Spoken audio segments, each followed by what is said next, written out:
बदल किंवा परिवर्तन हा निसर्गाचा नियम आहे. जुना ऋतू जाऊन नवीन ऋतू येतो. नव्या ऋतूमध्ये झाडाची जुनी पाने गळून पडतात आणि नवी पालवी फुटायला सुरुवात होते. काळाच्या महावृक्षावरून देखील जुने दिवस गळून जातात. अशा प्रकारे ऋतू बदलतात. ऋतूंबरोबर चेहरेही बदलतात. चेहऱ्यांबरोबर त्यांची मनेही बदलतात. फक्त बदलत नाही तो ख्रिस्त, कारण ख्रिस्त काल, आज आणि सदा सर्वदा तोच आहे. हिब्रू अध्याय 13 ओवी 8. जे उमलते ते कोमेजणारच हा निसर्गाचा नियम आहे. प्रत्येक मूल जन्मते ते जगण्यासाठी. प्रत्येक मनुष्य, वनस्पती आणि त्याचप्रमाणे प्राणी मात्र हे जन्मतात ते भरभरून जीवन जगण्यासाठी. परंतु या पृथ्वी तलावर फक्त एकच असा मनुष्य होता की तो जन्मला तो मरण्यासाठी, आणि तो म्हणजे मानवपुत्र आणि देवपुत्र असलेला प्रभू येशू ख्रिस्त. आपण जीवन जगत असताना पावलोपावली विचार करत असतो की जीवन जगायचं कसं, पण प्रभू येशूच्या जीवनात तो पावलोपावली विचार करायचा की मरायचं कसं. माझ्या लोकांना तारण देण्यासाठी मरायचं कसं. माझ्या लोकांची पापांची क्षमा होण्यासाठी मरायचं कसं. कारण त्याच्या मरणात आमचं तारण होतं. त्याच्या मरणात आमच्या पापांची क्षमा होते. त्याच्या मरणात आमचं भविष्य होतं. आणि म्हणूनच तो गौरवाच्या, आनंदाच्या वेळी देखील मरणाची भाकीत वेळोवेळी करत असतो. परिवर्तन किंवा रूपांतरण ह्या प्रक्रियेला इंग्लिशमध्ये मेटामॉर्फोसिस असे म्हणतात. मेटा म्हणजे बियॉन्ड किंवा आफ्टर म्हणजे नंतर, तर मॉर्फोसिस म्हणजे टू चेंज कम्प्लिटली. मॉर्फोसिस हा शब्द मॉर्फे ह्या शब्दापासून आलेला आहे आणि त्याचा अर्थ होतो टू फॉर्म न्यू, म्हणजे नवनिर्मिती करणे किंवा रूपांतरण होणे म्हणजेच मेटामॉर्फोसिस. रूपांतरण ही एक प्रक्रिया आहे. कधीकधी ही प्रक्रिया एका क्षणात होऊ शकते, तर कधीकधी ही प्रक्रिया होण्यासाठी कित्येक वर्ष जातात. साधं उदाहरण घ्यायचं तर एका क्षणात होणारं जे रूपांतरण आहे ते म्हणजे शौलाचं परिवर्तन. शौल जो आहे, जो दमास्कसच्या वाटेवर ख्रिस्ती लोकांचा छळ करण्यासाठी जात होता आणि पुनरुत्थित येशू ख्रिस्ताने त्याला आशीर्वाद दिल्यानंतर, त्याला दर्शन दिल्यानंतर तो पूर्णतः चेंज झाला, पूर्णतः त्याच्यामध्ये बदल झाला. तर कधीकधी रूपांतरण ही प्रक्रिया पूर्ण होण्यासाठी कित्येक वर्ष लागतात. त्याचं उदाहरण म्हणजे संत अगस्तीन. त्याच्या आईने मोनिकाने त्याच्यासाठी जवळजवळ 17 ते 18 वर्ष कंटिन्युअसली प्रार्थना केली, तेव्हा कुठे अगस्तीनचं परिवर्तन होऊन त्याचं रूपांतरण एका संतामध्ये झालं. अशा तीनही वाचनांमध्ये एक थीम आपल्याला प्रकर्षाने जाणवते आणि ती म्हणजे बदल, परिवर्तन, रूपांतरण. पहिल्या वाचनात आपण बघतो की प्रथम अब्राहमाचं नाव अब्राम असं होतं. अब्राम म्हणजे एक्झॉल्टेड फादर, म्हणजेच श्रेष्ठ असा पिता. परंतु तो साराबरोबर निसंतान होता. सारापासून त्याला मूलबाळ नव्हतं, परंतु साराची जी दासी होती हगार, तिच्यापासून त्याला मूल होतं आणि त्याला अब्राम म्हणजे श्रेष्ठ पिता असं नाव दिलेलं होतं. परंतु ज्यावेळेस परमेश्वर त्याच्या जीवनामध्ये येतो त्यावेळेस परमेश्वर त्याला आशीर्वाद देतो आणि म्हणतो की तुला अब्राम म्हणणार नाहीत तर अब्राहम असं म्हणतील. आणि अब्राहमाचा अर्थ आहे बहुसंख्यांचा पिता किंवा जनसमुदायाचा पिता. आणि म्हणून आपण बघतो की उत्पत्ती अध्याय 15:5 मध्ये प्रभू परमेश्वर अब्राहमाला सांगतो की आकाशाकडे दृष्टी लाव आणि तुला मोजवतील इतके तारे तू मोज. मग त्याने त्याला सांगितले तुझी संतती ही अशीच होणार आहे. उत्पत्ती अध्याय 17:5 मध्ये देखील आपण बघतो की परमेश्वराने अब्राहमाला वचन दिले की तुला इथून पुढे अब्राम म्हणजे श्रेष्ठ पिता असे म्हणणार नाहीत, तर तुला अब्राहम म्हणजे राष्ट्रसमूहाचा जनक असे म्हणतील. आज आपल्याला विचार करण्यासारखी गोष्ट आहे की जो अब्राहम, ज्याला स्वतःचं सारापासून मूल नव्हतं, त्याला परमेश्वर वृद्धापकाळी वचन देत आहे की तुला राष्ट्रसमूहाचा मी जनक करणार आहे, कित्येक जनसमुदायाचा मी तुला पिता करणार आहे. तरी देखील या गोष्टीवर अब्राहमाने विश्वास ठेवला आणि त्यामध्येच त्याचं श्रेष्ठत्व हे दिसून येतं. दुसऱ्या वाचनामध्ये देखील संत पौल फिलिप्पेकरास सांगत आहे की तुमची पृथ्वीवरील जे शरीरे आहेत ती स्वर्गीय शरीरामध्ये त्याचं रूपांतर होणार आहे. तोच पौल जो ख्रिस्ती लोकांचा छळ करत होता, त्याच पौलाचं रूपांतर आपल्याला दिसून येत आहे. त्याचप्रमाणे आजच्या शुभवर्तमानात देखील आपण बघूया की प्रभू येशू ख्रिस्त हा मानवपुत्र होता आणि त्याचे रूपांतरण हे देवपुत्रामध्ये झालेलं आहे. येशूने आज त्याच्याबरोबर 3 निवडक शिष्यांना बरोबर घेतलं होतं. पेत्र, योहान आणि याकोब. या 3ही जणांना त्याने कित्येक महत्त्वाच्या प्रसंगी बरोबर नेलेलं होतं. आपण काही संदर्भ बघूया. येशू ज्यावेळेस मुलीला मरणातून उठवतो, मार्क अध्याय 5 ओवी 37, लूक अध्याय 8 ओवी 51 ह्यामध्ये आपल्याला दिसून येतं की हे 3ही जण येशूबरोबर होते. त्यानंतर गेतसेमने बागेत अतिशय महत्त्वाचा असा प्रसंग होता. त्या प्रसंगी म्हणजे मार्क अध्याय 14 ओवी 33 ह्या प्रसंगी देखील हे 3ही शिष्य येशूबरोबर होते. आणि आज देखील रूपांतरणाच्या समयी हे 3ही शिष्य प्रभू येशूबरोबर होते. येशू ह्या 3 शिष्यांबरोबर डोंगरावर गेला तेव्हा त्यांनी पाहिलं की लख्ख असं तेज पसरलेलं होतं आणि तिथे 2 पुरुष येशूबरोबर होते. पहिला म्हणजे मोशे आणि दुसरा म्हणजे एलिया. बहुतेक लोकांना प्रश्न पडला असेल की मोशे आणि एलियाज हे दोघेच तिथे का होते.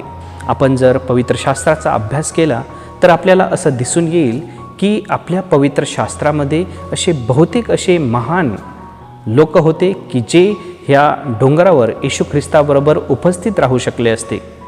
काही लोक म्हणतील की अब्राहम देखील उपस्थित राहू शकला असता. अब्राहम का तिथे उपस्थित नव्हता? अब्राहम हा तर विश्वासाचा पिता होता. त्यानंतर याकोब, ज्याला परमेश्वराने इस्रायल हे नाव दिलेलं होतं, ज्याने परमेश्वराबरोबर झोंबी केलेली होती, तो का ह्या डोंगरावर नाही? त्यानंतर दावीद राजा, ज्याला महान असं राजा गणलं गेलेलं होतं, प्रभू येशू ख्रिस्ताला देखील दावीद पुत्र असं म्हणत, मग अशा दाविदाचा का इथं उल्लेख केलेला नाही? आणि त्याचं उत्तर म्हणजे आपण पार्श्वभूमी जाणून घेण्याचा प्रयत्न करूया. आपलं जे बायबल आहे ख्रिस्ती लोकांचं, त्याच्यामध्ये एकूण 73 पुस्तकं आहेत. परंतु जर आपण यहुदी लोकांचा विचार केला तर यहुदी लोकांचं जे पवित्र पुस्तक आहे, ज्याला तोरा असे म्हणत, त्याच्यामध्ये 73 पुस्तकं नाहीत. तर त्याच्यामध्ये 2 भाग पडलेले आहेत. जे पहिले 5 पुस्तकं होते त्याला पेंट्याचूक असे म्हणत आणि हे 5 पुस्तकं मोशेने लिहिलेले होते. त्यानंतर जे संदेष्टांचे ग्रंथ होते ते संदेष्टांनी लिहिलेले होते आणि त्याच्यामध्ये एलिया हा महान असा संदेष्टा होता. मोशेकडून आपल्याला नियमशास्त्र भेटले तर एलियाकडे मुख्य असा संदेष्टा म्हणून बघितलं जातं. त्यानंतर आणखी एक महत्त्वाचा मुद्दा म्हणजे हे जे दोघं आहेत, मोशे आणि एलिया, ह्या दोघांनीही 40 दिवस आणि 40 रात्र उपवास केलेला होता. आपण बघूया की मोशेने निर्गम अध्याय 34 ओवी 28 40 दिवस आणि 40 रात्र उपवास केलेला होता. त्यानंतर एलियाने देखील पहिल्या राजाचं पुस्तक अध्याय 19 ओवी 8 याच्यामध्ये आपल्याला जाणवतं की एलियाने देखील 40 दिवस आणि 40 रात्र उपवास करून परमेश्वराशी संबंध साधलेला होता. मोशे आणि एलिया हे फक्त दोघेच असे नाहीत की ज्यांनी 40 दिवस उपवास केलेला होता, तर आज त्यांच्यामध्ये असलेला तिसरा व्यक्ती आणि तो म्हणजे प्रभू येशू ख्रिस्त याने देखील 40 दिवस आणि 40 रात्र उपवास केलेला होता, जो आपण मागच्या आठवड्यात झालेल्या शुभवर्तमानात बघितलेला आहे. त्यानंतर यांच्यामध्ये आणखी एक साम्य म्हणजे मोशे आणि एलिया या दोघांनाही मरणाचा अनुभव आलेला नव्हता.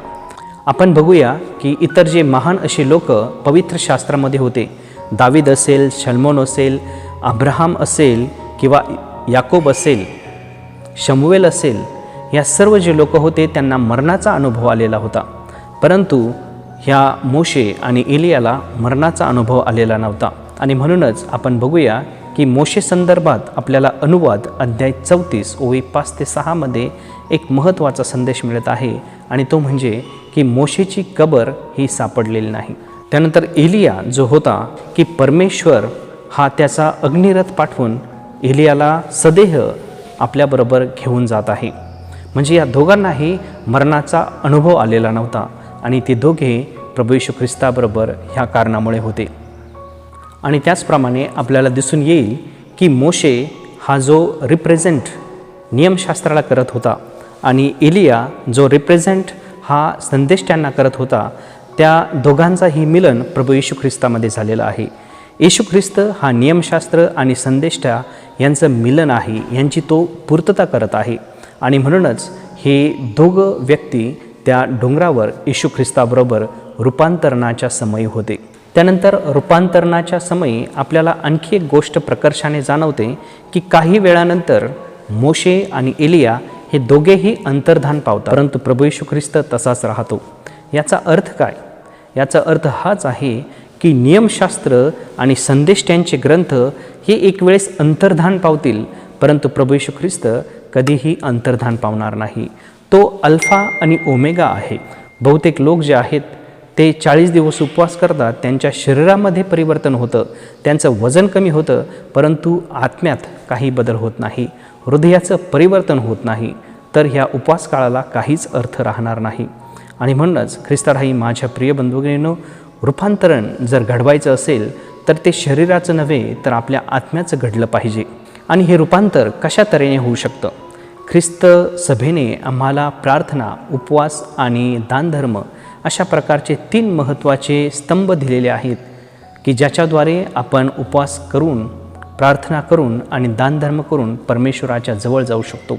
आपलं रूपांतरण, आपलं परिवर्तन आपण करू शकतो. या उपवास काळामध्ये होणारे जे परिवर्तन आहे ते फक्त साबण लावून किंवा आंघोळ करून होऊ शकत नाही. आणि म्हणूनच म्हटलं जाते की शुद्ध बीजापोटी फळे रसाळ गोमटी. शुद्ध बीजापोटी फळे रसाळ गोमटी, पण नाही निर्मळ जीवन तर काय करील साबण. म्हणजेच जर आपलं जीवन जर निर्मळ नसेल तर साबण आपण कितीही लावला तरी त्याला काहीही अर्थ उरणार नाही. आपल्या जीवनामध्ये जर आपल्याला रूपांतरण, परिवर्तन घडवून आणायचं असेल तर सर्वप्रथम आपण अध्यात्माकडे लक्ष दिलं पाहिजे. अध्यात्म म्हणजे काय? अद म्हणजे शोध आणि आत्मा म्हणजे परमेश्वराने फुंकलेला श्वास. याचाच अर्थ काय? तर परमेश्वराने फुंकलेल्या श्वासाचं, त्या आत्म्याचा शोध घेणे म्हणजे अध्यात्म. आणि म्हणूनच ख्रिस्ताराही माझ्या प्रिय बंधुभगिनींनो, या प्रायचित काळामध्ये आपण आपल्या आत्म्याचा शोध घेतला पाहिजे. आपण कुठे चुकत आहोत? आपल्यामध्ये काय काय उणिवा आहेत? आपल्यामध्ये काय दुर्गुण आहेत? या सर्व गोष्टींचा आपण शोध घेतला पाहिजे. त्यासाठी आपण काय केले पाहिजे? त्यासाठी आपण सर्वप्रथम बायबल वाचन केलं पाहिजे. बायबल वाचनाने आपल्या जीवनामध्ये भरपूर असे बदल घडत असतात. आपण ह्या 40 दिवसामध्ये जर पूर्ण बायबल जरी वाचू शकलो नाही तरी काही प्रॉब्लेम नाही, परंतु या 40 दिवसामध्ये 4 शुभवर्तमान मी जर वाचू शकलो तर माझ्या जीवनामध्ये नक्कीच परिवर्तन होऊ शकतं. त्यानंतर दुसरा मुद्दा म्हणजे आपण आपल्या वाईट सवयी सोडून दिल्या पाहिजे. आळस करणं असेल किंवा पैशाची उधळपट्टी करणं असेल, ह्या सर्व वाईट सवयी ज्या आहेत त्या आपण सोडून दिल्या पाहिजेत. त्यानंतर वाईट व्यसनं जे आहेत ते जर आपण सोडलं तर आपलं परिवर्तन होऊ शकतं. त्यानंतर वाईट दुर्गुण जे आहेत, राग असेल, द्वेष असेल, मत्सर असेल, गर्व असेल, ह्या सर्व जे काही जर आपण दुर्गुण आपण जर सोडले तर आपण देखील परमेश्वराच्या जवळ जाऊ शकतो. आत्म्याचा शोध घेऊन आपला देखील परिवर्तन होऊ शकतं. जेवढे आपण परमेश्वराच्या सान्निध्यात जाऊ तेवढं आपलं परिवर्तन होण्याचे चान्सेस जास्त असतात. आणि म्हणूनच असं म्हटलं जातं की चंद्राकडे स्वतःचा प्रकाश नसतो. चंद्राकडे स्वतःचा प्रकाश नसतो, परंतु तो सूर्याच्या सान्निध्यात येतो आणि तो सूर्याचा प्रकाश आत्मसात करतो आणि स्वतः प्रकाशायला सुरुवात करतो. आणि म्हणूनच आपण बघतो की सूर्य हा आपल्याला सकाळी किंवा दिवसभर प्रकाश देत असतो, परंतु रात्रीच्या समयी ज्यावेळेस सूर्य नसतो त्यावेळेस हा चंद्र, ज्याने सूर्यापासून आपला प्रकाश घेतलेला आहे, तो चंद्र आपल्याला प्रकाश देऊन आपल्याला आनंदी करत असतो, आपलं जीवन प्रकाशमय करत असतो. आपल्याला देखील असाच आपल्या आत्म्याचा शोध घ्यायचा आहे. माझ्यामध्ये काय काय कमतरता आहेत, माझ्यामध्ये काय काय उणिवा आहेत, माझ्यामध्ये काय काय दुर्गुण आहेत, याचा शोध घेऊन त्यावर मी काही मननचिंतन करून त्या चुका सुधारायला पाहिजेत. ते दुर्गुण मी दूर सारायला पाहिजेत. तरच माझ्या जीवनामध्ये मी ख्रिस्ताकडून प्रकाश घेऊन तो इतरांना देऊ शकतो. ख्रिस्ताराही माझ्या प्रिय बंधुभगिनींनो, अशा प्रकारे आजच्या या महान अशा दिवशी ज्याप्रमाणे आपण बघितलं की प्रभू येशू ख्रिस्ताचं रूपांतरण झालं, अब्राहमाच्या नावाचं रूपांतरण झालं, अब्रामपासून अब्राहम झाला, शाऊलापासून पाऊल झाला, त्याचप्रमाणे प्रभू येशू ख्रिस्त जो मानवपुत्र होता तो देवपुत्र आजच्या शुभवर्तमानात आपल्याला दिसून आला, अशा प्रकारे सगळीकडे परिवर्तन होत आहे आणि तेच परिवर्तन आपल्याही जीवनात घडून येण्यासाठी आपल्याला काही गोष्टी करण्याची गरज आहे आणि ते म्हणजे प्रार्थना, उपवास आणि दानधर्म. या सर्व तिन्ही गोष्टींचा उपयोग आपण या उपवास काळात करूया आणि आपल्या जीवनामध्ये परिवर्तन घडवून आणण्याचा प्रयत्न करूया. आमेन. पिता, पुत्र, पवित्र आत्मा यांच्या नावे. आमेन.